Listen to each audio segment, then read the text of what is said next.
Eh, Chers amis, bonjour.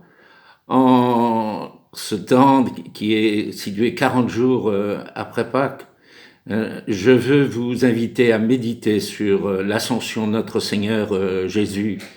Le- L'ascension doit être regardée par nous parce que, eh bien, l'ascension montre le terme de la route humaine pour nous-mêmes, pour tous les hommes.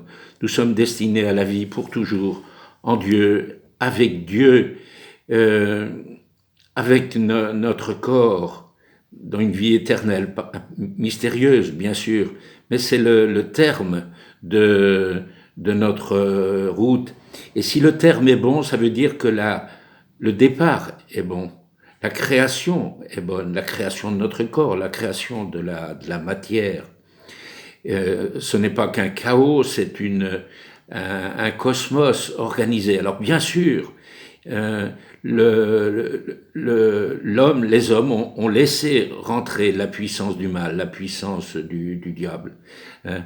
Et c'est vrai hier, depuis le tout début de l'humanité, hein, c'est ça le mystère en Adam, mais aussi aujourd'hui, on le voit bien pour la crise du coronavirus, il y a une responsabilité humaine dans la crise. Hein, c'est pas simplement parce que le mal fait, je dirais, fait son boulot, et c'est nous qui l'accueillons, hein, la puissance du mal, et il faudra bien continuer à analyser, à regarder, hein, tout ce qui s'est passé, pourquoi ça se passe comme ça, et faire le point.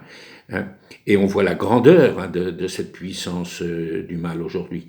Mais par rapport à ce mal d'hier ou d'aujourd'hui, eh bien, on n'est pas sans ressources, hein, puisque si le Seigneur euh, Jésus eh bien, a vécu toute sa passion, si l'un de Dieu, hein, le Fils de Dieu s'est fait l'un de nous, Jésus, c'est pour contrer cette puissance du mal.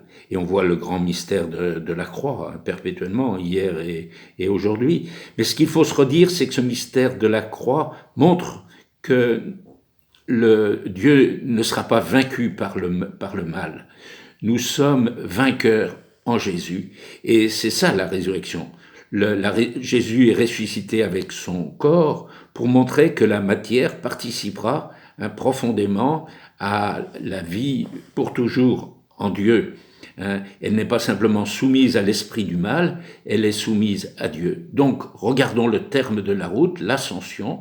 Tous les hommes sont destinés à vivre pour toujours en Dieu, et c'est ce mystère de l'ascension qui montre la beauté, la grandeur de notre route.